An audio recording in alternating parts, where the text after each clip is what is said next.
ಆ ಗಡೀಪಾರು ಮಾಡಿ ಹೋಗಿರ್ತಕ್ಕಂತಹ ಆ ವ್ಯಕ್ತಿ ನೇರವಾಗಿ ಹೋಗಿ ಸೇರಿರತಕ್ಕಂತಹದ್ದು ಗೇರುಸೊಪ್ಪ ಸಾಮ್ರಾಜ್ಯದ ಆ ಕಾಲದ ಅಂದರೆ 1600 ದಶಕರ ಪ್ರಮುಖ ವೈರಿಯಾಗಿರ್ತಕ್ಕಂತಹ ಕೆಳದಿ ಸಾಮ್ರಾಜ್ಯದ ಹಿರಿಯ ವೆಂಕಟಪ್ಪ ನಾಯಕನ ಆಸ್ಥಾನಕ್ಕೆ. ಈ ಒಪ್ಪಂದ ಏನಾಗತ್ತಪ್ಪ ಅಂತಂದರೆ ಕೆಳದಿಯವರಿಗೆ ಅದು ಮುಳುವಾಗತ್ತೆ. ಹೇಗೆ? ಒಂದು ವೇಳೆ ಕೆಳದಿಯವರು ಈ ಸಾಮ್ರಾಜ್ಯವನ್ನ ವಶಪಡಿಸ್ಕೊಳ್ಬೇಕು ಅಂತ ಆಗಿನಿಂದ ಹೊಂಚು ಹಾಕೊಳ್ತಾ ಇದ್ರು. ಅಲ್ಲಿ ಕೆಳದಿಯವರು ಏನು ಹೇಳ್ತಾರೆ, ಅಳಿಯ ರಾಮರಾಯರಿಗೆ ಇಲ್ಲ ಇವರು ಈ ರೀತಿಯ ಒಪ್ಪಂದವನ್ನು ಮಾಡ್ಕೊಂಡಿದ್ದಾರೆ, ಇದು ನಮ್ಮ ವಿರುದ್ಧ ಒಪ್ಪಂದ ಅಂತಂದು ಹೇಳಿ ವಿಜಯನಗರದ ಅರಸರಿಗೆ ಇವರು ತಪ್ಪು ಮಾಹಿತಿಯನ್ನು ಕೊಡ್ತಾರೆ. ಅವಳ ಒಂದು ಬದ್ಧತೆಗೆ ನಾವೆಲ್ಲರೂ ಹ್ಯಾಟ್ಸ್ ಆಫ್ ಹೇಳಬೇಕು. ನಾನಾಗಿ ಇನ್ನೊಬ್ಬರು ಸುದ್ದಿ ಹೋಗೋದಿಲ್ಲ, ಇನ್ನೊಬ್ಬರು ನನ್ನ ಮೇಲೆ ಬಂದರೆ ನಾನು ಸುಮ್ಮನೆ ಇರೋದಿಲ್ಲ. ಇದರಲ್ಲಿ ಅಥವಾ ಅವರನ್ನು ಸೆರೆ ಹಿಡಿದು ಸೋಲಿಸಿ ಕರ್ಕೊಂಡು ಬರುವುದರಲ್ಲಿ ನಾನು 100ಕ್ಕೆ 100 ಭರವಸೆಯನ್ನು ಕೊಡ್ತೇನೆ. ನನಗೇನು ಕೊಡ್ತೀರಿ ನೀವು? ಆವಾಗ ಅವರಿಬ್ಬರು ಮಾತಾಡ್ಕೊಳ್ತಾರೆ, ಹಿರಿಯ ವೆಂಕಟಪ್ಪ ನಾಯಕ ಮತ್ತು ಲಿಂಗಣ್ಣ ನಾಯಕ. ನಿಮಗೆ ನಾನು ಒಂದು ವೇಳೆ ಇಂತಹ ಎಲ್ಲ ಕೆಲಸ ಕಾರ್ಯಗಳಲ್ಲಿ ನೀವು ಸಹಕಾರವನ್ನು ಕೊಟ್ಟಿರಿ ಅಂತಾದರೆ ಈ ಒಪ್ಪಂದ ಏನಾಗತ್ತಪ್ಪ ಅಂತಂದರೆ ಕೆಳದಿಯವರಿಗೆ ಅದು ಮುಳುವಾಗತ್ತೆ. ಹೇಗೆ? ಒಂದು ವೇಳೆ ಕೆಳದಿಯವರು ಈ ಸಾಮ್ರಾಜ್ಯವನ್ನು ವಶಪಡಿಸ್ಕೊಳ್ಬೇಕು ಅಂತ ಆಗಿನಿಂದ ಹೊಂಚು ಹಾಕೊಳ್ತಾ ಇದ್ರು. ಅದೇ ಹೊತ್ತಿಗಾಗಲೇ ಏನಾಗತ್ತೆ ಅಂತಂದ್ರೆ, ಕೆಳದಿ ಇಲ್ಲಿಂದ ಗೇರುಸೊಪ್ಪದಿಂದ ಎಷ್ಟು ಕಿಲೋಮೀಟರ್ ಆಗುತ್ತೆ? ಕೆಳದಿಯೂ ಸಹ ಗೇರುಸೊಪ್ಪ ಸಾಮ್ರಾಜ್ಯದ ಗಡಿಯನ್ನು ಹಂಚಿಕೊಂಡಿರ್ತಕ್ಕಂತಹ ನಾಡದು. ಈಗ ಆವಿನಹಳ್ಳಿ ಅಂತ ನಾವು ಹೇಳ್ತೇವೆ, ಆವಿನಹಳ್ಳಿಗೂ ಮತ್ತು ಇಕ್ಕೇರಿಗೂ ಏನು ಕೂಗಳತೆಯ ದೂರ. ಚಿಮಲೆಕೋಟೆಗೂ ಮತ್ತು ಬರೇಕಲ್ ಬತ್ತೇರಿಗೂ ಕೆಲವೇ ಮೈಲುಗಳ ಅಂತರ. ಹೀಗೆ ಅವರವರ ಕೋಟೆಗಳು ಹತ್ತತ್ರ ಇದ್ವು. ಹಾಗಾಗಿ ಅವರು ಇದನ್ನು ಕಬ್ಜಾ ಮಾಡ್ಕೊಳ್ಬೇಕು ಅಂತಿದ್ರು. ಬಟ್ ರಾಣಿಯ ಸಾಮರ್ಥ್ಯ ಅಷ್ಟೊಂದು ಸುಲಭದ್ದಾಗಿರಲಿಲ್ಲ. ಅದರ ಒಂದು ಶಾಸನ ಏನು ಹೇಳುತ್ತೆ, ಹಂಪಿಯ ಶಾಸನ ಅಂತಂದರೆ, ಗೇರುಸೊಪ್ಪ ರಾಣಿಯನ್ನು ಸೆರೆ ಹಿಡಿದು ವಿಜಯನಗರಕ್ಕೆ ಕರೆದುಕೊಂಡು ಬಂದ ಸಂಕಣ್ಣ ನಾಯಕ ಅಂತಂದು. ಆದರೆ ಬೇರೆ ಎಲ್ಲೆಲ್ಲೂ ಉಲ್ಲೇಖ ಇಲ್ಲ. ಆದರೆ ಸಂಕಣ್ಣ ನಾಯಕನೊಟ್ಟಿಗೆ ಹೋಗಿ ಅಳಿಯ ರಾಮರಾಯನೊಂದಿಗೆ ಈಗ ಮಾಡಿಕೊಂಡಿರುವ ಒಪ್ಪಂದದ ವಿವರಣೆಯನ್ನು ಕೊಟ್ಟಳು ಅಂತಂದೇಳಿ ನಾವು ಏನು ಸರ್ ಅಚ್ಚುಲಾಗಿ ಆ ಘಟನೆ ಏನು? ಏಕೆಂದರೆ ರಾಣಿ ಚೆನ್ನಭೈರಾದೇವಿದು ಕೊನೆಯ ಘಟನೆ ಪ್ರಮುಖವಾಗಿ ಬರುತ್ತೆ ಅವರ ಚರಿತ್ರೆಯಲ್ಲಿ ತಗೊಂಡಾಗ. ಅಷ್ಟು ಬಲಾಢ್ಯವಾಗಿ 28 ಬಾರಿ ಪೋರ್ಚುಗೀಸರನ್ನು ಸೋಲಿಸಿದವರು ಕೂಡ ಯಾರಿಗೂ ಬಗ್ನಿಲ್ಲ. ಕೆಳದಿಯವ್ರಿಗೆ ಯಾವ ರೀತಿ ಸಿಕ್ಕಿದ್ರು, ಅವರು ಹೇಗೆ, ಏನು ಆ ಕತೆ ಏನು? ಇಲ್ಲ, ಅದು ಸೋಲಿಸಿ ಕರ್ಕೊಂಡು ಹೋಗಿದ್ದಾರೆ ಅನ್ನುವಂಥದ್ದನ್ನು ನಾವು ಒಪ್ಪೋದಿಲ್ಲ. ಯಾಕಂತಂದರೆ ಸೋಲಿಸಿ ಕರ್ಕೊಂಡು ಹೋಗಿದ್ರೆ 10 ಶಾಸನಗಳಲ್ಲಿ ಮೆನ್ಷನ್ ಆಗಬೇಕಿತ್ತು. ಸೋಲಿಸಿದ ನಂತರ ಪುನಃ ಯಾಕೆ ಇವರಿಗೆ ಅಧಿಕಾರ ಸಿಕ್ತು ಅನ್ನುವಂಥದ್ದು ಪ್ರಶ್ನೆ ಆಗತ್ತೆ. ಏನು ಅಚ್ಚಿಲಾಗ ಘಟನೆ ಏನು ಸರ್? ಅಲ್ಲಿ ಕೆಳದಿಯವರು ಏನು ಹೇಳ್ತಾರೆ, ಅಳಿಯ ರಾಮರಾಯರಿಗೆ ಇಲ್ಲ ಇವರು ಈ ರೀತಿಯ ಒಪ್ಪಂದವನ್ನು ಮಾಡ್ಕೊಂಡಿದ್ದಾರೆ, ಇದು ನಮ್ಮ ವಿರುದ್ಧ ಒಪ್ಪಂದ ಅಂತಂದು ಹೇಳಿ ವಿಜಯನಗರದ ಅರಸರಿಗೆ ಇವರು ತಪ್ಪು ಮಾಹಿತಿಯನ್ನು ಕೊಡ್ತಾರೆ. ಇದರಿಂದ ಏನಾಗತ್ತೆ, ರಾಣಿಯನ್ನ ಬರ್ಲಿಕ್ಕೆ ಪತ್ರ ವ್ಯವಹಾರ ನಡೆಯುತ್ತೆ. ಬಂದವಾಗ ರಾಣಿಯಲ್ಲಿ ಹೋಗ್ತಾರೆ, ಇಲ್ಲಿಂದ ಗೇರುಸೊಪ್ಪದಿಂದ ವಿಜಯನಗರ ಸಾಮ್ರಾಜ್ಯಕ್ಕೆ ಹೋಗ್ತಾರೆ. ಆವಾಗ ರಾಣಿ ವಾಸ್ತವತೆಯನ್ನು ಹೇಳ್ತಾರೆ. ನಿಮ್ಮ ವಿರುದ್ಧ ಯಾವತ್ತೂ ನಾವು ರಾಯರ ವಿರುದ್ಧ ನನ್ನ ಜೀವನದಲ್ಲಿ ಹೋಗಿರುವಂಥ ಉದಾಹರಣೆಗಳಿಲ್ಲ. ನಾನು ಹೋಗಿರುವಂತಹದ್ದೇಕೆ, ನನ್ನ ವಿರುದ್ಧ ಈ ಪೋರ್ಚುಗೀಸರು ತುಂಬ ಸಂದರ್ಭದಲ್ಲಿ ಕತ್ತಿ ಮಸಿತಾ ಇದ್ದಾರೆ. ಅವರನ್ನು ನಿಯಂತ್ರಿಸಬೇಕು. ಮತ್ತು ಅವರನ್ನು ನಿಯಂತ್ರಿಸೋದ್ರಿಂದ ನಿಮಗೆ ಲಾಭ ಇದೆ, ವ್ಯವಹಾರಗಳಲ್ಲೆಲ್ಲ ನಿಮಗೆ ಲಾಭ ಇದೆ. ಸುಮ್ಮನೆ ನಾವು ಅವ್ರಿಗೆ ಸುಂಕವನ್ನು ಅಥವಾ ಟ್ಯಾಕ್ಸನ್ನು ಕೊಡೋದು ಕಡಿಮೆ ಆಗತ್ತೆ. ಹಾಗಾಗಿ ನಾನು ಈ ಒಪ್ಪಂದವನ್ನು ಮಾಡ್ಕೊಂಡಿದ್ದೀನಿ ಅಂತ ಹೇಳ್ತಾರೆ. ಅದು ಅಲ್ಲಿಗೆ ನಿಂತು ಹೋಗುತ್ತೆ. ಆದರೆ ಆ ಒಪ್ಪಂದ ಪುನಃ ಇನ್ನೊಂದು ಸರಿ ಜೀವಂತಿಕೆಯನ್ನು ಪಡೆಯುತ್ತೆ 1569ರಲ್ಲಿ. ಯಾಕೆ 565ರಲ್ಲಿ ರಕ್ಕಸತಂಗಡಿ ಯುದ್ಧದ ನಂತರ ವಿಜಯನಗರ ಪತನ ಆಗತ್ತೆ.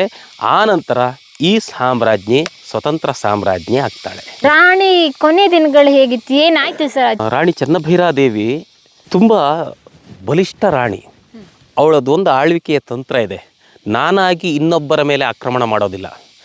ಒಂದು ವೇಳೆ ನನ್ನ ವಿರುದ್ಧ ಯಾರೇ ಆಕ್ರಮಣ ಮಾಡಿದ್ರು ಅವರನ್ನು ಸೋಲಿಸಿ ಕಳಿಸದೇ ಇರುವಂಥ ಉದಾಹರಣೆ ಇಲ್ಲ. ಅಷ್ಟು ಯುದ್ಧದಲ್ಲಿ ಗೆದ್ದಿದ್ದಾಳೆ ಅವಳು. ತನ್ನ ಸೋದರ ಮಾವನನ್ನು ಸೋಲಿಸಿದ್ದಾಳೆ. ಆನಂತರ ಪೋರ್ಚುಗೀಸರನ್ನು 2 ಬಾರಿ ಸೋಲಿಸಿದ್ದಾಳೆ. ಯಾರೇ ಅವಳ ವಿರುದ್ಧ ಬಂದರೂ ಸಹ ಅವಳು ತಲೆ ಕೆಡಿಸ್ಕೊಳ್ಳೋದಿಲ್ಲ. ಹಾಗಾಗಿ ಅವಳ ಒಂದು ಬದ್ಧತೆಗೆ ನಾವೆಲ್ಲರೂ ಹ್ಯಾಟ್ಸ್ ಆಫ್ ಹೇಳಬೇಕು. ನಾನಾಗಿ ಇನ್ನೊಬ್ಬರು ಸುದ್ದಿ ಹೋಗೋದಿಲ್ಲ, ಇನ್ನೊಬ್ಬರು ನನ್ನ ಮೇಲೆ ಬಂದರೆ ನಾನು ಸುಮ್ಮನೆ ಇರೋದಿಲ್ಲ. ಖಡ್ಗ ಇರುವಂಥದ್ದು ಕೇವಲ ಶೃಂಗಾರಕ್ಕೆ ಅಥವಾ ಶೋಗೋ ಅಲ್ಲ, ಅದನ್ನು ನಾವು ಜಳಿಪಿಸ್ಬೋದು ಅನ್ನುವಂಥದ್ದನ್ನು ತೋರಿಸಿಕೊಟ್ಟವಳು. ಇಂತಹ ರಾಣಿಗೆ ಈಗ ಒಂದು ದೇಶ, ಒಂದು ರಾಜ್ಯ ಅಂತಂದರೆ ಶತ್ರುಗಳು ಸಹಜ. ಆಂತರಿಕ ಶತ್ರುಗಳು, ಬಾಹ್ಯ ಶತ್ರುಗಳು ಎಲ್ಲರೂ ಇರ್ತಾರೆ. ಹಾಗಿದ್ದಾವಾಗ ತನ್ನದೇ ಆದಂತಹ ಒಬ್ಬ ಸೈನಿಕ ಏನು ಮಾಡ್ತಾನೆ ಅಂತಂದರೆ, ತನ್ನಲ್ಲಿರ್ತಕ್ಕಂತಹ ಈ ಎಲ್ಲ ಸೈನಿಕ ಮಾಹಿತಿ ಇರ್ಬೋದು, ಭಂಡಾರದ ಮಾಹಿತಿ ಇರ್ಬೋದು, ಅಥವಾ ಕೋಟೆಗಳ ಮಾಹಿತಿ ಇರ್ಬೋದು, ಎಲ್ಲವನ್ನು ಕುಲಂಕುಷವಾಗಿ ಹೋಗಿ ಕೆಳದಿಯವರಿಗೆ ಹೇಳ್ತಾನೆ. ಯಾಕೆ ಹೇಳ್ತಾರೆ? ಅವನು ಲಾಭದ ದೃಷ್ಟಿಯಿಂದ ಮಾಡಿದ್ದ. ಪ್ರಾರಂಭದಲ್ಲಿ ಏನೋ ಸಣ್ಣ ಪುಟ್ಟವನ್ನ ಸಂಚನ್ನು ಮಾಡದ ಅಂತಂದೇಳಿ ಆ ಸಂಚು ಗೊತ್ತಾಯಿತು. ರಾಣಿಗೆ ಗೊತ್ತಾದ ತಕ್ಷಣ ಅವರನ್ನು ಸೆರೆ ಹಿಡಿತಾರೆ. ಆ ಸೆರೆ ಹಿಡಿದಿರ್ತಕ್ಕಂತಹ ಸೈನಿಕನೇ ಅವನು. ಸೆರೆ ಹಿಡಿದಿರ್ತಕ್ಕಂತಹ ಸೈನಿಕನನ್ನು ತೆಗೆದುಕೊಂಡು ಹೋಗಿ ವಿಚಾರಣೆಗೆ ಒಳಪಡಿಸಿ, ಗೇರುಸೊಪ್ಪೆಯಲ್ಲೇ ವಿಚಾರಣೆ ಆಗುತ್ತೆ. ವಿಚಾರಣೆಗೆ ಒಳಪಡಿಸಿ ತಗೊಂಡೋಗಿ ಇಟ್ಟಿರ್ತಕ್ಕಂತಹದ್ದು ಕಾನೂರು ಕೋಟೆಯ ಜೈಲಿನಲ್ಲಿ. ಅವನಲ್ಲೇ ಇರ್ತಾನೆ. ಅವನೊಂದು 4-6 ವರ್ಷ ಅಲ್ಲೇ ಇರ್ತಾನೆ. ಹಾಗೆ ಇದ್ದವಾಗ ರಾಣಿಗೆ ಒಂದು ಮನಸ್ಸಿಗೆ ಬರುತ್ತೆ, ಯಾರನ್ನೂ ಹಿಂಸೆ ಮಾಡೋದಿಲ್ಲ. ಯಾಕಂತಂದರೆ ಅವಳ ಧರ್ಮ ಆಗಿದೆ ಅದು, ನಾನು ಹಿಂಸೆ ಮಾಡಬಾರ್ದು, ಹಿಂಸೆಯೇ ನಮ್ಮ ಪರಮ ಧರ್ಮ ಅಂತಂದು ಹೇಳಿ ನಾನು ಏನು ತೊಂದರೆ ಕೊಡಬಾರ್ದು. ನಾವು ಇನ್ನೊಬ್ಬರ ಮನಸ್ಸನ್ನು ನೋಯಿಸಿ ಇನ್ನೊಬ್ಬರಿಗೆ ತೊಂದರೆಯನ್ನು ಮಾಡಿದ್ರೆ ನನಗೆ ಅದರಿಂದ ಏನೂ ಬರೋದಿಲ್ಲ, ಪಶ್ಚಾತ್ತಾಪವೇ ಹೊರತು ಬೇರೆ ಏನಲ್ಲ ಅಂತಂದು ಯೋಚನೆ ಮಾಡಿ ಆತನಿಗೆ ಒಂದು ಕ್ಷಮಾದಾನವನ್ನು ನೀಡಿ ಜೈಲಿನಿಂದ ಹೊರಗಡೆ ಬಿಟ್ಟು ಗಡೀಪಾರು ಮಾಡ್ತಾಳೆ. ಆ ಗಡೀಪಾರು ಮಾಡಿ ಹೋಗಿರ್ತಕ್ಕಂತಹ ಆ ವ್ಯಕ್ತಿ ನೇರವಾಗಿ ಹೋಗಿ ಸೇರಿರ್ತಕ್ಕಂತಹದ್ದು ಗೇರುಸೊಪ್ಪ ಸಾಮ್ರಾಜ್ಯದ ಆ ಕಾಲದ ಅಂದರೆ 1600 ದಶಕರ ಪ್ರಮುಖ ವೈರಿಯಾಗಿರ್ತಕ್ಕಂತಹ ಕೆಳದಿ ಸಾಮ್ರಾಜ್ಯದ ಹಿರಿಯ ವೆಂಕಟಪ್ಪ ನಾಯಕನ ಆಸ್ಥಾನಕ್ಕೆ. ಆ ಸೇನಾಧಿಪತಿಗೆ ಸೈನಿಕನಿಗೆ ಯಾಕೆ ರಾಣಿ ವಿರುದ್ಧನೇ ಸಂಚು ಮಾಡಬೇಕು ಅಂತ ಅನಿಸಿದ್ದು? ಅದು ಆತನಿಗೆ ಈ ಬೇರೆಯವರು ಪುಸಲಾಯಿಸ್ತಾರೆ, ನಿನಗೆ ದುಡ್ಡು ಕೊಡ್ತೀನಿ. ಈಗ ಯುದ್ಧದ ತಂತ್ರಗಳಲ್ಲವೂ ಸಹ ಒಂದು. ಈಗ ನಾವು ನಿಮ್ಮ ಮೇಲೆ ಯುದ್ಧ ಮಾಡಬೇಕು ಅಂತಂದರೆ ನನಗೆ ಮಾಹಿತಿ ಬೇಕಲ್ವಾ? ಮಾಹಿತಿ ಎಲ್ಲಿಂದ ತರಿಸ್ಕೊಳ್ತೀರಿ? ನಮ್ಮವರೇ ಹೋಗಿ ಮಾಹಿತಿ ಕಲೆಕ್ಟ್ ಮಾಡಿದ್ರು ಓಕೆ, ಮಾಹಿತಿಗಳೇ ಸಿಗಲಿಲ್ಲ, ಅವರಿಗೂ ಸಿಗಲಿಲ್ಲ ಅಂತಂದಾವಾಗ ನಾನು ಅನ್ಯ ಮಾರ್ಗವನ್ನು ಬಳಸ್ತೇನೆ. ಒಬ್ಬನಿಗೆ ದುಡ್ಡನ್ನು ಕೊಟ್ಟು ಕೇಳ್ಕೊಳ್ಳುವಂಥದ್ದು, ಅಥವಾ ನಿನಗಿಷ್ಟು ಭೂಮಿಯನ್ನು ಕೊಡ್ತೇನೆ, ಇಷ್ಟು ಆಸ್ತಿಯನ್ನು ಕೊಡ್ತೇನೆ, ಇಷ್ಟು ಬಂಗಾರವನ್ನು ಕೊಡ್ತೇನೆ, ಇಷ್ಟು ವರಹವನ್ನು ಕೊಡ್ತೇನೆ ಅಂತಂದು ಹೇಳುವಂಥದ್ದು ಇವೆಲ್ಲವೂ ಸಹ ಇತ್ತು. ಅದರ ಪ್ರಕಾರ ಒಂದಿಷ್ಟು ದುಡ್ಡನ್ನು ತೆಗೆದುಕೊಂಡು ಇವನು ಮಾಹಿತಿಯನ್ನು ಕೊಟ್ಟಿದ್ದ. ಯಾವ ಮಾಹಿತಿಯನ್ನು ಕೊಟ್ಟಿದ್ದ ಅಂತಂದರೆ ಅದು ಸ್ಪಷ್ಟವಾಗಿ ಹೇಳ್ತೇನೆ. ಈಗಾಗಲೇ ನಾನು ಹೇಳಿರ್ತಕ್ಕಂಥ ಹೊಗೆವಡ್ಡಿ ಅಥವಾ ಹೊಗೆಕೆರೆಯ ಕೋಟೆಯ ಮಾಹಿತಿಯನ್ನು ಅವನು ಕೊಟ್ಟಿದ್ದ. ಇದರಿಂದಾಗಿ ಏನಾಗುತ್ತೆ ಅಂತಂದರೆ ರಾಣಿಗೆ ಸಿಟ್ಟು ಬರುತ್ತೆ ಸಹಜವಾಗಿ. ಸಿಟ್ಟು ಬಂದವಾಗ ಅವರನ್ನು ವಿಚಾರಿಸಿ ಜೈಲಲ್ಲಿ ಇಡ್ತಾರೆ. ಆ ನಂತರ ಬಿಡುಗಡೆಗೊಳಿಸಿ ಗಡೀಪಾರು ಮಾಡ್ತಾರೆ. ಅವನು ಹೋಗಿ ಸೇರಿರೋದು ಅದೇ ಶತ್ರುವಾಗಿರ್ತಕ್ಕಂತಹ ಹಿರಿಯ ವೆಂಕಟಪ್ಪನ ಆಸ್ಥಾನಕ್ಕೆ. ಅಲ್ಲಿ ಸೇರಿಕೊಂಡಿರ್ತಕ್ಕಂತಹ ವ್ಯಕ್ತಿಯೇ ಚನ್ನಗೊಂಡ. ಆ ಚನ್ನಗೊಂಡನ ಹೆಸರು ನಮಗೆ ಪಿಟ್ರೋಡೆಲ್ಲವಲ್ಲೇ ಇದರಲ್ಲಿ ಸಿಗತ್ತೆ. ಆದರೆ ಪಿಟ್ರೋಡೆಲ್ಲವಲ್ಲೆಯ ಕುರಿತು ಮತ್ತೆ ಹೇಳ್ತೇನೆ ನಾನು. ಆ ಚನ್ನಗೊಂಡ ಅಲ್ಲಿಗೆ ಹೋದವನು ಏನು ಮಾಡ್ತಾನೆ ಅಂತಂದರೆ ಸಂಪೂರ್ಣವಾಗಿ ಅಲ್ಲಿರ್ತಕ್ಕಂತಹ ಸೇನಾ ದಂಡನಾಯಕನಾಗಿರ್ತಕ್ಕಂತಹ ಲಿಂಗಣ್ಣ ನಾಯಕ ಮತ್ತು ಹಿರಿಯ ವೆಂಕಟಪ್ಪ ನಾಯಕನಿಗೆ ತುಂಬ ಅನೋನ್ಯವಾಗಿಬಿಡ್ತಾನೆ. ಯಾಕಾಗಿ? ಅವರಿಗೆ ಈ ಗೇರುಸೊಪ್ಪೆಯ ವೀಕ್ನೆಸ್ ಕೇಳ್ಕೊಳ್ಬೇಕಿತ್ತು. ಒಂದನ್ನು ಗೆಲ್ಲಬೇಕು ಅಂತಂದರೆ ಏನಾದರೂ ಒಂದು ಬೇಕಿತ್ತಲ್ವಾ? ಹಾಗಾಗಿ ಆ ವೀಕ್ನೆಸ್ಸನ್ನು ತಿಳಿದುಕೊಳ್ಬೇಕು ಅನ್ನೋ ದೃಷ್ಟಿಯಿಂದ ಅವನಿಗೆ ರಾಜಾತಿಥ್ಯ. ಅವನು ಏನೇನು ಕೇಳ್ತಾನೆ ಅದನ್ನೆಲ್ಲ ವ್ಯವಸ್ಥೆ ಮಾಡ್ತಾರೆ. ಸಂಪೂರ್ಣ ಮಾಹಿತಿ ಬರುತ್ತೆ. ಇಂಥಲ್ಲಿ ಇಂತಹ ಕೋಟೆ ಇದೆ, ಇಲ್ಲಿ ಇಷ್ಟು ಸೈನಿಕರಿರ್ತಾರೆ, ಇಲ್ಲಿಯ ಸೇನಾದಂಡ ನಾಯಕ ಈ ರೀತಿ ಇದ್ದಾನೆ, ರಾಣಿಯ ಭಂಡಾರ ಹೀಗಿದೆ, ರಾಣಿ ಇಂಥಲ್ಲಿ ಇಂತಿಷ್ಟು ಹೊತ್ತಿಗೆ ಹೋಗ್ತಾಳೆ, ಅವಳು ನಡೆದಾಡುವ ಮಾರ್ಗ ಇದು, ಇದನ್ನೆಲ್ಲವನ್ನು ಹೇಳ್ತಾರೆ. ಇದೆಲ್ಲವನ್ನು ಕಲೆಕ್ಟ್ ಮಾಡಿ ಆ ರಾಣಿಯನ್ನು ಸೆರೆ ಹಿಡಿಬೇಕು ಅಂತಂದು ಹೇಳಿ ಅವರು ಅಂತಿಮ ನಿರ್ಧಾರಕ್ಕೆ ಬರ್ತಾರೆ. ಹಾಗಾದರೆ ಅದಕ್ಕಿಂತ ಪೂರ್ವದಲ್ಲಿ ರಾಣಿಯನ್ನು ಸೆರೆ ಹಿಡಿಯುವ ತಂತ್ರಗಳು ಅಥವಾ ಸೋಲಿಸುವ ತಂತ್ರಗಳು ನಡೆದಿಲ್ವೇ? ಪ್ರಿಯ ವೀಕ್ಷಕರೇ, ನಾವು ತೋರಿಸುತ್ತಿರುವ ಇತಿಹಾಸದ ಕಥೆಗಳು ಕನ್ನಡದ ಕಲೆ, ಸಾಹಿತ್ಯ, ಸಂಸ್ಕೃತಿ, ಜನಜೀವನ, ಇತಿಹಾಸ ಸೃಷ್ಟಿಸಿದ ಜನಸಾಮಾನ್ಯರ ಅಸಾಮಾನ್ಯ ಕಥೆಗಳು ನಿಮಗೆ ಇಷ್ಟ ಆಗಿದ್ಯಾ? ಹಾಗಿದ್ರೆ ವಿಡಿಯೋ ನೋಡಿ ಸುಮ್ಮನಾಗ್ಬೇಡಿ, ಶೇರ್ ಮಾಡಿ, ಸಪೋರ್ಟ್ ಮಾಡಿ, ನಮ್ಮೊಂದಿಗೆ ಜೊತೆಯಾಗಿ. ಇದು ನೀವೇ ಬೆಳೆಸಿದ ನಿಮ್ಮ ನೆಚ್ಚಿನ ಡಿಜಿಟಲ್ ಮಾಧ್ಯಮ. ಇನ್ಮುಂದೆ ನಿಮಗಾಗಿ ಇನ್ನಷ್ಟು ವಿನೂತನ ಶೈಲಿಯಲ್ಲಿ ಬರಲಿದೆ. ನೈತಿಕ ಬೆಂಬಲದ ಜೊತೆಗೆ ಆರ್ಥಿಕ ಬೆಂಬಲ ನೀಡಿ. ನಿಮ್ಮ ಬೆಂಬಲವೇ ನಮಗೆ ಪ್ರೇರಣೆ, ಸ್ಫೂರ್ತಿ ಕೂಡ. ನಿಮ್ಮ ಬೆಂಬಲದೊಂದಿಗೆ ನಮ್ಮ ಪಯಣ ಮುಂದುವರಿಯುತ್ತಿದೆ. ಸಾಮಾಜಿಕ ಬದಲಾವಣೆಗೆ ಜೊತೆಯಾಗಿ ನಮ್ಮ ಮುಂದಿನ ಪೀಳಿಗೆಗೆ ಕರ್ನಾಟಕದ ಇತಿಹಾಸ ಉಳಿಸೋಣ. ಬೇಕಾದಷ್ಟು ನಡೆದಿದೆ. 1595ರಿಂದ 606ರವರೆಗೆ ಹಲವು ವರ್ಷಗಳ ಕಾಲ, ಹಲವು ಬಾರಿ ಈ ರಾಣಿಯನ್ನು ಸೆರೆ ಹಿಡಿಬೇಕು ಅಂತ ಹೇಳಿ ತಂತ್ರಗಳು ನಡೆದವು.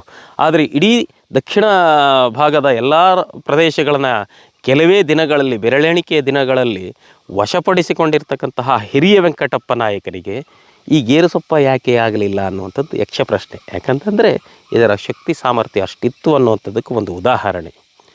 ಆದರೆ ಅಲ್ಲಿ ಕೇಳಿಕೊಂಡಿರ್ತಕ್ಕಂತಹ ಚನ್ನಗೊಂಡನಿಂದ ಪಡೆದಿರ್ತಕ್ಕಂತಹ ಮಾಹಿತಿಯನ್ನು ಕಲೆಕ್ಟ್ ಮಾಡಿರ್ತಕ್ಕಂಥವರಿಗೆ ಏನಾದರೂ ಅವನು ಅಷ್ಟೆಲ್ಲ ಹೇಳಿದ್ದಾನೆ ಅಂದರೆ ಅವನಿಗೊಂದು ಉಡುಗೊರೆಯನ್ನು ನಾವು ಕೊಡಬೇಕು. ಆವಾಗ ಅವ್ರು ಹೇಳ್ತಾರೆ, ನೀನು ಇಷ್ಟೆಲ್ಲ ಮಾಹಿತಿಯನ್ನು ಕೊಡ್ತಾ ಇದೆಯಲ್ಲ, ನಮಗೆ ನಿಜವಾಗೂ ರಾಣಿಯನ್ನು ನಾವು ಹಿಡಿಲಿಕ್ಕಾಗತ್ತೆ. ಆವಾಗ ಒಂದು ಕಂಡೀಷನ್ ಆಗ್ತಾನೆ, ಇನ್ನೂ ಮಾಹಿತಿ ಇದೆ, ಇನ್ನೂ ಇದೆ ನಾನು ಕೊಡುವಂಥದ್ದು. ಯಾವ ಸಂದರ್ಭದಲ್ಲಿ ಹಿಡಿಬೇಕು, ಹೇಗೆ ಹಿಡಿಬೇಕು, ಹೇಗೆ ಕರ್ಕೊಂಡು ಬರಬೇಕು ಅದಷ್ಟನ್ನು ನಾನು ಹೇಳ್ತೇನೆ. ಆದರೆ ಈಗ ಹೇಳೋದಿಲ್ಲ. ನಾವು ನೀವೊಂದು ಭರವಸೆಯನ್ನು ಕೊಡಬೇಕು ಅಂತ. ಏನು ಭರವಸೆ? ನನಗೆ ಈ ಎಲ್ಲ ಕೆಲಸ ಕಾರ್ಯಗಳಿಗೆ ನಿಮ್ಗೆ ಸಂಪೂರ್ಣ ಸಹಕಾರ ಕೊಡ್ತೀನಿ. ರಾಣಿ ಹಿಡಿಯೋದ್ರಲ್ಲಿ ಅಥವಾ ಅವರನ್ನು ಸೆರೆ ಹಿಡಿದು ಸೋಲಿಸಿ ಕರ್ಕೊಂಡು ಬರುವುದರಲ್ಲಿ ನಾನು 100ಕ್ಕೆ 100 ಭರವಸೆಯನ್ನು ಕೊಡ್ತೇನೆ. ನನಗೇನು ಕೊಡ್ತೀರಿ ನೀವು? ಆವಾಗ ಅವರಿಬ್ಬರು ಮಾತಾಡ್ಕೊಳ್ತಾರೆ, ಹಿರಿಯ ವೆಂಕಟಪ್ಪ ನಾಯಕ ಮತ್ತು ಲಿಂಗಣ್ಣ ನಾಯಕ. ನಿಮಗೆ ನಾನು ಒಂದು ವೇಳೆ ಇಂತಹ ಎಲ್ಲ ಕೆಲಸ ಕಾರ್ಯಗಳಲ್ಲಿ ನೀವು ಸಹಕಾರವನ್ನು ಕೊಟ್ಟಿರಿ ಅಂತಾದರೆ ಅದಕ್ಕೆ ಪ್ರತಿಯಾಗಿ ಸಂಪೂರ್ಣ ಹಾಡುವಳ್ಳಿ ಸಾಮ್ರಾಜ್ಯವನ್ನು ನಿನಗೆ ಬಿಟ್ಟುಬಿಡ್ತೀನಿ. ಓ, ಈ ಥರ. ಹೌದು, ಇದೇ ಒಪ್ಪಂದ ಅವರವರ ಮಧ್ಯೆ ನಡೆದಿರೋದು. ಹೀಗೆ ಫುಲ್ ಖುಷಿಯಾಗೋಗುತ್ತೆ, ತುಂಬ ಸಂತೋಷ ಆಗೋಗುತ್ತೆ. ಯಾರಿಗುಂಟು ಯಾರಿಗಿಲ್ಲ. ಒಂದು ಸಾಮ್ರಾಜ್ಯವೇ ಸಿಗ್ತತೆ ಅಂತಂದರೆ ಯಾರು ಬಿಡ್ಲಿಕ್ಕೆ ಸಾಧ್ಯ ಇಲ್ಲ. ಆಗ ಅದರಿಂದ ಇನ್ನೂ ಖುಷಿಯಾಗಿರ್ತಕ್ಕಂತಹ ಚೆನ್ನಗೊಂಡ ರಾಣಿಯನ್ನು ಸೋಲಿಸಿ ಕರೆದು ತರುವಂತಹ ಸಂಪೂರ್ಣ ರೂಪುರೇಷೆಗಳನ್ನು ಲಿಂಗಣ್ಣ ನಾಯಕನಿಗೆ ಹೇಳ್ತಾರೆ. ಹಿರಿಯ ವೆಂಕಟಪ್ಪ ನಾಯಕರು ಏನು ಮಾಡ್ತಾರೆ ಅಂತಂದರೆ ಇದರ ಸಂಪೂರ್ಣ ಹೊಣೆಗಾರಿಕೆ, ಸಂಪೂರ್ಣ ಉಸ್ತುವಾರಿಯನ್ನು ಸೇನಾ ದಂಡನಾಯಕನಾಗಿರ್ತಕ್ಕಂತಹ ಲಿಂಗಣ್ಣ ನಾಯಕರಿಗೆ ವಹಿಸ್ತಾರೆ. ಇದರ ನಂತರ ಬರುವಂತಹ ಪ್ರಕ್ರಿಯೆಯೇ ರಾಣಿಯನ್ನು ಸೆರೆ ಹಿಡಿಯುವಂಥ ಪ್ರಕ್ರಿಯೆ. ಈ ರೀತಿಯಾಗಿ ನಮ್ಮ ಅನೇಕ ಸಂಸ್ಥಾನಗಳೆಲ್ಲ ಈ ರೀತಿಯಾಗಿ ಒಳಗಡೆ ಇದ್ದವರೇ ಹೇಳ್ಕೊಟ್ಟು ಬೇರೆಯವರಿಗೆಲ್ಲ ಈ ರೀತಿಯಾಗಿ ಮಾಡಿ. ಇವಾಗ ಉದಾಹರಣೆಗೆ ತಗೊಂಡ್ರೆ ಕಿತ್ತೂರು ರಾಣಿ ಚೆನ್ನಮ್ಮಂದು ಇದೇ ರೀತಿ ಆಯಿತು. ಹೌದು, ಅದು ಬೇರೆಯವ್ರಿಗೆ ಇಟ್ಕೊಟ್ಟಿದ್ದು ಬಿಡಿ, ಬ್ರಿಟಿಷರಿಗೆ. ಇಲ್ಲಿ ಅಂತೇಳಿ ಪಕ್ಕದ ಸಾಮ್ರಾಜ್ಯದವ್ರಿಗೇನೆ ಅಧಿಕಾರದ ದಾಹ ಅನ್ನೋದು ಯಾರನ್ನು ಬಿಟ್ಟಿಲ್ಲ ಅಲ್ವಾ? ಎಷ್ಟೇ ಬಲಾಢ್ಯರಾದ್ರು, ಎಷ್ಟೇ ಬಲಿಷ್ಠರಾದ್ರೂ ಅಷ್ಟು ಚೆನ್ನಾಗಿ ಸಾಕಿ ಸಲಹಿರ್ತಕ್ಕಂತಹ ಸೇನಾಧಿಪತಿಗಳೇ, ಸೇನಾ ದಂಡನಾಯಕರೇ, ಸೈನಿಕನೇ ಈ ರಾಣಿಯ ವಿರುದ್ಧವಾಗಿ ಮಾಹಿತಿಯನ್ನು ತನ್ನ ಆ ರಾಜ್ಯದ ಶತ್ರುಗಳಿಗೆ ಕೊಡ್ತಾರೆ ಅಂತಂದರೆ ಎಷ್ಟು ದಾರಿದ್ರ್ಯ ಬುದ್ಧಿಗಳು ಅವರಲ್ಲಿ ಇತ್ತು ಅನ್ನುವಂಥದ್ದಕ್ಕೆ ಈ ಚೆನ್ನಗೊಂಡನು ಸಹ ಒಂದು ಉಂಡ ಮನೆಗೆ ದ್ರೋಹ ಅನ್ನುವಂಥದ್ದೇ ಇದು. ಮಾಹಿತಿಯನ್ನು ಕೊಡುವ ಅಗತ್ಯತೆ ಇರಲಿಲ್ಲ, ಇವರಿಗೆ ಬೇಕಾದಷ್ಟಿತ್ತು. ಆದರೂ ಒಂದು ಏನು ಮಾಡಲಿಕ್ಕಾಗತ್ತೆ? ಅದೆಲ್ಲ ಆಗಿನ ಚರಿತ್ರೆಯಲ್ಲಿ ಬಂದಿರತಕ್ಕಂತಹ ಎಲ್ಲ ಘಟನಾವಳಿಗಳನ್ನು ನಾವು ಅರಗಿಸ್ಕೊಳ್ಬೇಕು. ನಮ್ಮ ಕರ್ಮ ಅದು. ಈ ಸಿಚುವೇಶನ್ ನಡಿಬೇಕಾದ್ರೆ ಪೋರ್ಚುಗೀಸರು ಮತ್ತೆ ಎಂಟ್ರಿ ಆಗಲ್ಲ. ಪೋರ್ಚುಗೀಸರಿಗೂ ಅಗತ್ಯತೆ ಇತ್ತು. ಪೋರ್ಚುಗೀಸರು ಏನು ಮಾಡ್ತಾ ಇದ್ರು, ಈ ಗೇರುಸೊಪ್ಪೆಯನ್ನು ಕಬ್ಜಾ ಮಾಡ್ಕೊಳ್ಬೇಕು ಅನ್ನುವಂಥದ್ದಷ್ಟೇ ಅವ್ರ ಗುರಿಯಾಗಿತ್ತು. ಆದರೆ ಈ ಹಿರಿಯ ವೆಂಕಟಪ್ಪ ನಾಯಕ ಇರ್ಬೋದು, ಕೆಳದಿಯ ಸಾಮ್ರಾಜ್ಯದ ವಿರುದ್ಧವಾಗಿ ಹೋಗಲಾಗದಷ್ಟು ಅವರು ಅಸಮರ್ಥರಾಗಿದ್ದರು. ಯಾಕಂತಂದರೆ ಹಿರಿಯ ವೆಂಕಟಪ್ಪ ನಾಯಕ ಅಪ್ರತಿಮ ಸೇನಾನಿ. ಅವನು ಇಡೀ ಕೆಳದಿ ಸಾಮ್ರಾಜ್ಯವನ್ನು ಮೊದಲನೇ ಬಾರಿಗೆ ದೊಡ್ಡ ಪ್ರಮಾಣದಲ್ಲಿ ವಿಸ್ತರಣೆ ಮಾಡಿದವನು ಅವನೇ. ಅವನು ಎಲ್ಲೂ ಸೋಲಲೇ ಇಲ್ಲ ಅವನು. ಹಾಗಾಗಿ ಅವನು ಅತ್ಯಂತ ಸಮರ್ಥ ರಾಜಕೀಯ ಪಟುವನು, ಸಮರ್ಥ ರಾಜ ಅವನು. ಆದರೆ ಇದೆಲ್ಲ ಆದ ಬಳಿಕ ಚನ್ನಭೈರಾದೇವಿಯನ್ನು ಹಿಡಿಯೋದಕ್ಕೆ ಪ್ಲಾನ್ ಆಗತ್ತೆ ಅನ್ನಲ್ವ? ಯಾವ ರೀತಿ ಪ್ಲಾನ್ ಆಗತ್ತೆ? ಪ್ಲಾನ್ ಪ್ರಕಾರ ಹಿಡಿತಾರ ಅನ್ನುವಂಥದ್ದೇ ಒಂದು ಪ್ರಮುಖ ಪ್ರಶ್ನೆ. ಅದನ್ನು ಹೇಳ್ತೇನೆ ಬನ್ನಿ. ಬೇಸಿಗೆ ಕಾಲ ಅವನು ಕೊಟ್ಟಿರುವ ಐಡಿಯಾದ ಪ್ರಕಾರನೇ ಚೆನ್ನಗೊಂಡ ಹೇಳಿರುವಂತಹ ಏನು ಎಲ್ಲ ಪಿನ್ ಟು ಪಿನ್ ಮಾಹಿತಿಯ ಆಧಾರವಾಗಿ ರಾಣಿ ಚನ್ನಭೈರಾದೇವಿಯನ್ನು ಹಿಡ್ಕೊಂಡು ಬರಬೇಕಾದ್ರೆ ನಾವು ಯೋಜನೆ ಹಾಕ್ಕೊಳ್ಬೇಕಾಗಿದ್ದೇನಪ್ಪ ಅಂತಂದರೆ ಅದು ಸಾರ್ವತ್ರಿಕವಾಗಿ ಗೊತ್ತಾಗದ ಹಾಗೆ ನಾವು ಮಾಡಬೇಕು. ಯಾಕೆ? ಜನ ದಂಗೆ ಹೇಳ್ತಾರೆ. ಎಲ್ಲಿಂದ ದಂಗೆ ಹೇಳ್ತಾರೆ? ಇಡೀ ನಗರಿ ಸಾಮ್ರಾಜ್ಯ. ಈಗೇನು ನಾವೀಗ ಹೋಬಳಿ ಅಂತ ಕರಿತೇವಲ್ವ, ಮರಿಬಿಡಿ, ಬಾರಂಗಿ, ಹಾಗೆ ಸಾವಂತನಕಟ್ಟೆ ಸೀಮೆ, ಹಾಗೆ ಕರೂರು ಹೋಬಳಿ, ಆವಿನಹಳ್ಳಿ ಹೋಬಳಿ, ಇವೆಲ್ಲ ಹೇಳ್ತೀವಲ್ವ. ಇವಷ್ಟೂ ಸಹ ಗೇರುಸೊಪ್ಪ ಸಾಮ್ರಾಜ್ಯದ ಪ್ರಮುಖ ಭಾಗಗಳಾಗಿದ್ವು. ಇವೆಲ್ಲ ಆವಿನಹಳ್ಳಿ ಅನ್ನುವಂತಹದ್ದು ಒಂದು ಕೆಳದಿ ಸಾಮ್ರಾಜ್ಯಕ್ಕೆ ಅತಿ ಸಮೀಪದಲ್ಲಿರ್ತಕ್ಕಂತಹ ಒಂದು ಪ್ರದೇಶ ಆಗಿತ್ತು. ಹಾಗಾಗಿ ಅಲ್ಲೆಲ್ಲ ದಂಗೆ ಎದ್ದರು ಅಂತ ಆದರೆ ಈಗ ದಂಗೆಯನ್ನು ನಾವು ಅಡಗಿಸುವುದು ಹೀಗೆ. ಪ್ಲ್ಯಾನ್ ಪ್ರಕಾರ ರಾಣಿಯನ್ನು ಸೆರೆ ಹಿಡಿಯುವಂತಹ ಕಾರ್ಯಕ್ಕೆ ಹಿರಿಯ ವೆಂಕಟಪ್ಪ ನಾಯಕ ಲಿಂಗಣ್ಣ ನಾಯಕರನ್ನು ಕಳಿಸ್ಕೊಡ್ತಾನೆ. ಅದು ಬೇಸಿಗೆಯ ಕಾಲ. ಆ ದಿನ ಯಾವತ್ತು ಅಂತಂದರೆ ಭಾನುವಾರದ ದಿನ. ಯಾಕೆ ಭಾನುವಾರದ ದಿನ ಅಂತಂದರೆ ಒಂದು ಸಂತೆಪೇಟೆ ಇರುತ್ತೆ, ಹಿರೇಹೆನ್ನಿ ಸಂತೆಪೇಟೆ ಅಂತಂದು ಹೇಳಿ. ಆ ಹಿರೇಹೆನ್ನಿ ಸಂತೆಪೇಟೆಯಲ್ಲಿ ಶನಿವಾರ ಸಂತೆ ಇರುತ್ತೆ. ಆ ಸಂತೆಯನ್ನು ಮುಗಿಸಿಕೊಂಡು ಅಲ್ಲಿಂದ ಬಹಳಷ್ಟು ಜನ ವರ್ಧಕರು ಏನು ಮಾಡ್ತಾಯಿದ್ರು, ಅಲ್ಲಿಂದ ಗೇರುಸೊಪ್ಪೆಯ ಮುಖಾಂತರ ನಾಡದೇವಿಗೆ ಕಾಣಿಕೆಯನ್ನು ಅರ್ಪಿಸಿ ಅಲ್ಲಿಂದ ತಮ್ಮ ಬೇರೆ ಬೇರೆ ರಾಜ್ಯ ಭಾಗಗಳಿಗೆ ಹೋಗ್ತಾಯಿದ್ರು. ಬಹಳಷ್ಟು ಜನ ಹೊರದೇಶದ ವರ್ತಕರು ಏನು ಮಾಡ್ತಾಯಿದ್ರು, ಅದೇ ಸಂತೆ ಮಾರುಕಟ್ಟೆಯಲ್ಲಿ ಉಳಿದು ಮಾರನೇ ದಿನ ಹೋಗ್ತಾಯಿದ್ರು. ಆ ಹಿರೇಹನ್ನಿ ಸಂತೆ ಮಾರುಕಟ್ಟೆ ಎಷ್ಟಿತ್ತಪ್ಪ ಅಂತಂದರೆ ಹೆಚ್ಚು ಕಡಿಮೆ ಒಂದು 80ರಿಂದ 100 ಎಕರೆ ಇರುವಂತಹ ಪ್ರದೇಶ. ನಾನು ಆಗಾಗಲೇ ಹೇಳಿದೆ, ನಾನು ಅಲ್ಲಿ ಮೆಣಸಿನ ಬೀದಿ ಇತ್ತು, ಹವಳದ ಬೀದಿ ಇತ್ತು ಅಂತೇಳಿ. ಅದೆಲ್ಲದಕ್ಕಿಂತ ಮುಖ್ಯವಾಗಿ ಇನ್ನೊಂದಿತ್ತು, ಕಣಿಬೈಲು ಚೌಕ ಅಂತ ಹೇಳಿ ಕರಿತೇವೆ. ಕಣಿಬೈಲು ಅಂತಂದರೆ ಏನು ಅಂತಂದರೆ ಎತ್ತುಗಳಿಗೆ, ಕುದುರೆಗಳಿಗೆ ಕಟ್ಟಿರ್ತಕ್ಕಂತಹ ಕೊರಳಿನ ಕಣ್ಣಿಯನ್ನು ಬಿಡಿಸಿ ಅವುಗಳನ್ನು ಅಲ್ಲಿ ಅಂದರೆ ಫ್ರೀಯಾಗಿ ಬಿಡುವಂತಹ ಜಾಗ ಅದು. ಅದನ್ನು ಈಗಲೂ ಕಣಿಬೈಲು ಚೌಕ ಅಂತಲೇ ಕರೀತಾರೆ. ಈಗಿನ ಜನ್ರೇಷನ್ನಲ್ಲಿ ಅದು ಉಳಿದಿಲ್ಲ. ಆದರೆ ಅದನ್ನು ನಮ್ಮ ಹಿರಿಯ ತಲೆಮಾರು ಅಥವಾ ನಮ್ಮ ತಂದೆ ತಾಯಿ ಅಥವಾ ನಮ್ಮ ದೊಡ್ಡಪ್ಪ ಅವರೆಲ್ಲ ಅದನ್ನು ಕಣಿಬೈಲು ಚೌಕ ಅಂತಲೇ ಕರೀತಾಯಿದ್ರು. ಅಲ್ಲಿ ಆ ರೀತಿ ಕುದುರೆಗಳನ್ನು, ಎತ್ತುಗಳನ್ನು ಬಿಡುವಂಥ, ಅಂದರೆ ಅಷ್ಟು ದೊಡ್ಡ ಮಾರುಕಟ್ಟೆ ಅನ್ನುವಂಥದ್ದಕ್ಕೆ ಇದು ಒಂದು ಸಾಕ್ಷ್ಯಾಧಾರ.